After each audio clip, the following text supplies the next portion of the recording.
またしてもザグレスの魔の手が忍び寄ろうとしていた。 Last time on Godzilla Island, we saw the Big G framed, arrested, and completely slandered, only to break himself out, making his return to defeat his evil doppelganger, reclaiming his status as the king of the monsters. But of course, there's always something scandalous to come on Godzilla Island. Episode 21, Son of Godzilla. The narrator says it's been peaceful on Godzilla Island, which means disaster is gonna hit any second. The episode opens with Toriyama asking Lucas if there are any nightclubs or discos on the island. They must have gone hard on planet Torenderu. Toriyama asks, how do you kill time around here? I'll show you how we kill time on Godzilla Island.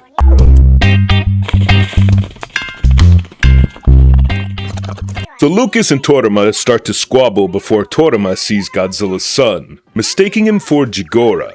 Lucas explains that is Godzilla Jr., who apparently has been chilling in the Monster Hospital childcare wing. In the last scene, Toriyama goes to talk to Junior. And why do Godzilla's sons always have to be so ugly and derpy looking? Except the Godzilla Jr. from Godzilla vs. Destroya. He was a Chad. I mean, he's the son of the king of the monsters and he gets no love? Just this ugly, weak-looking thing? Episode 22, Toriyama and Junior. The episode opens with Zagreth sending Megalon on a spy mission.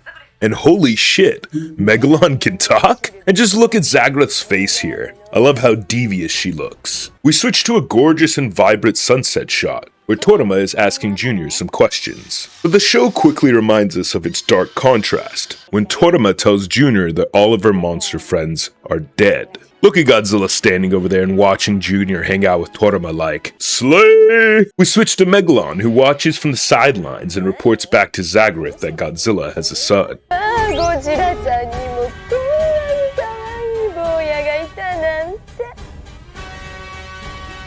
Oh no, run Junior! Episode 23, Junior kidnapped? The narrator always does such a banger job, and I love how he can switch up his tone and intensity mid-stride.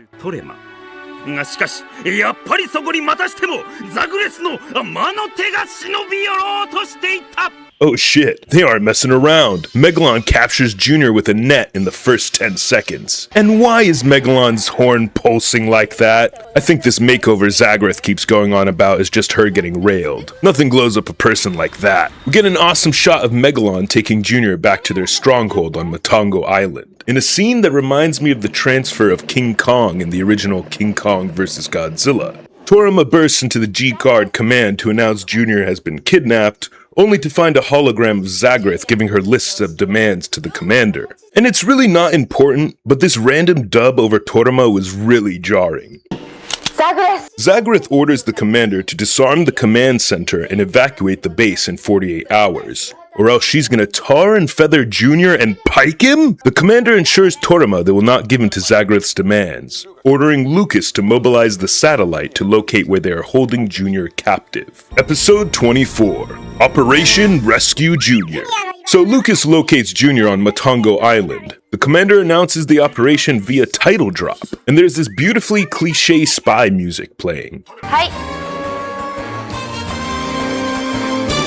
Meanwhile, on Matango Island, Megalon guards the imprisoned Junior. So Toriyama shows up and knocks out Megalon, and in what's gotta be the worst plan ever, she's using a rope that she manually has to pull on to carry Junior. Okay, so how fucking strong is Toriyama? And why isn't this rope connected to the ship? Well, Toriyama is testing her strongman abilities. Episode 25, Taking Back Junior. Well, all the suspense at the end of the last episode is wasted when almost immediately, Toriyama succeeds in bringing Junior back to safety. I love this shot of Godzilla, Anguirus, and Rodan looking on as Toriyama approaches the base. But right at the last moment, Battra appears to intercept the rescue operation and takes back Junior. Wow, so what are the monsters doing besides just staring into space like a bunch of useless fucks? Come on, Godzilla, you could go to Matango Island to do mushrooms, but you can't go there to rescue your son? Get your ass over there and cause some chaos! Episode 26, The Impregnable Stronghold. Zagreth, enraged by G-Guard's resistance operations, unveils her new infrared auto blaster weapon, capable of tracking and attacking heat signatures. Damn, so now Matango Island is a tower defense game. The commander makes sure Toriyama didn't die in her downed ship. But meanwhile, our boy Godzilla shows up. He heard me talking shit, and now he's here for revenge. And we even get the Godzilla theme as he makes this entrance.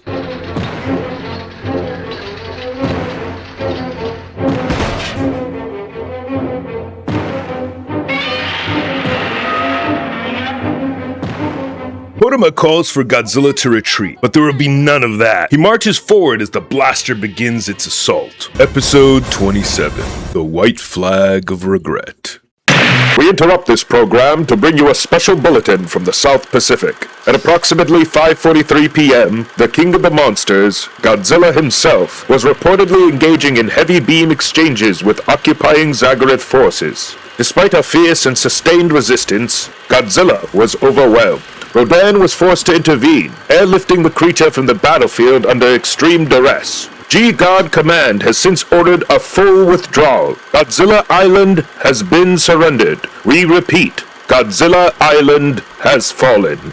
Episode 28, Mothra, charge! Well, after that loss, Godzilla, Mothra, and Rodan regroup and prepare for guerrilla warfare. Meanwhile, the commander refuses to abandon the base. This man is a savage. The captain goes down with the ship. Toriyama shows up excited, saying she and Mothra have a plan, but doesn't quite explain it. But then we cut to Zagreth, who is now drinking Junior's blood? What? This woman is insane! But before she can celebrate, Mothra approaches the blaster. Episode 29, Heaven and Earth.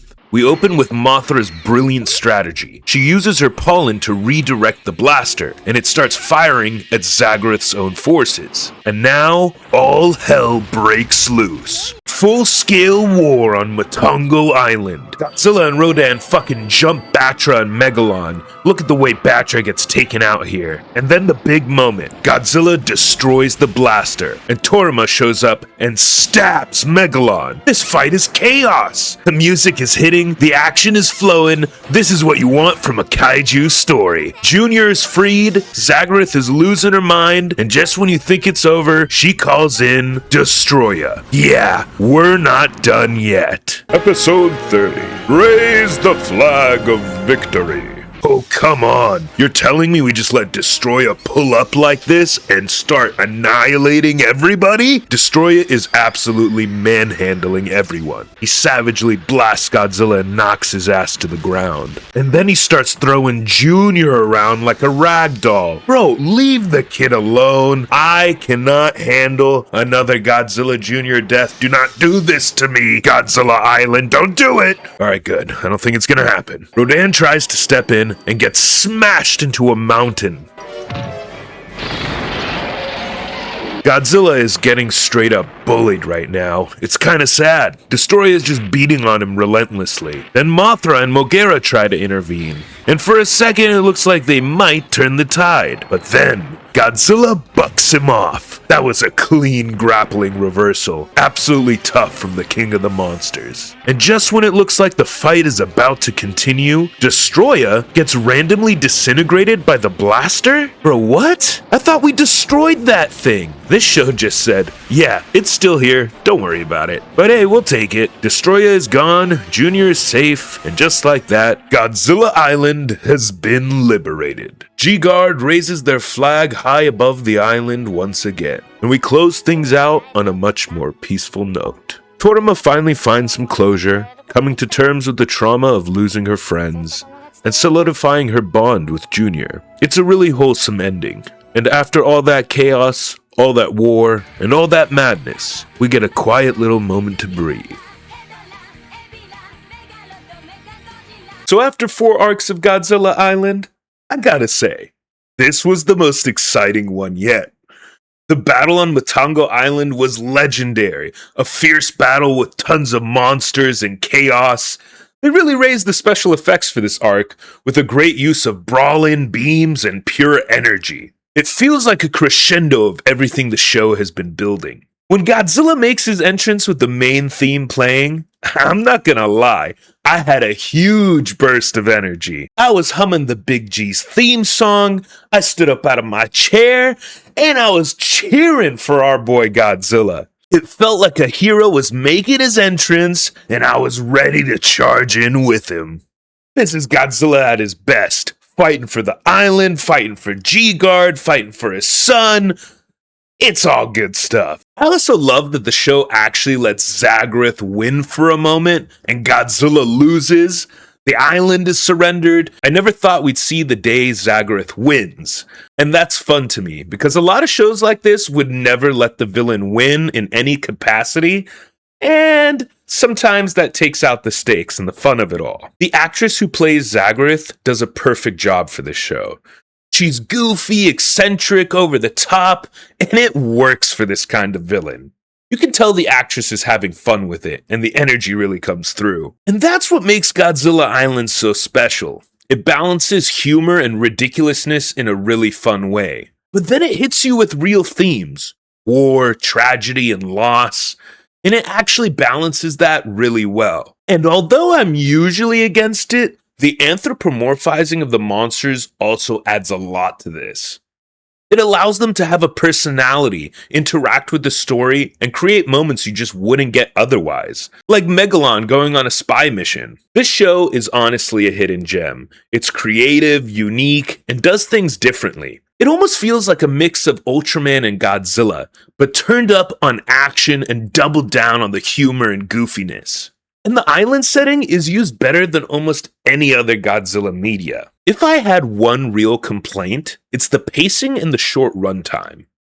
You can feel that there's more here. If it had more time to breathe and expand on the story, it could have been even greater. It's already one of the most unique and interesting pieces of the Godzilla franchise.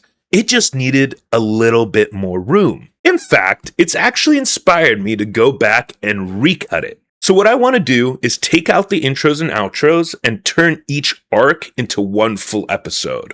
And I genuinely think that would make for an even better viewing experience. But even with those limitations, this show continues to level up. And after this arc, I'm even more hyped to see the next one.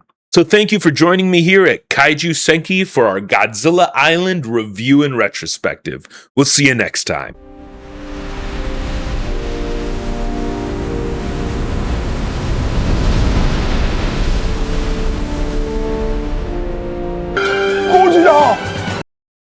I must record this like a legendary person, speaking to his plebeian kaiju subjects.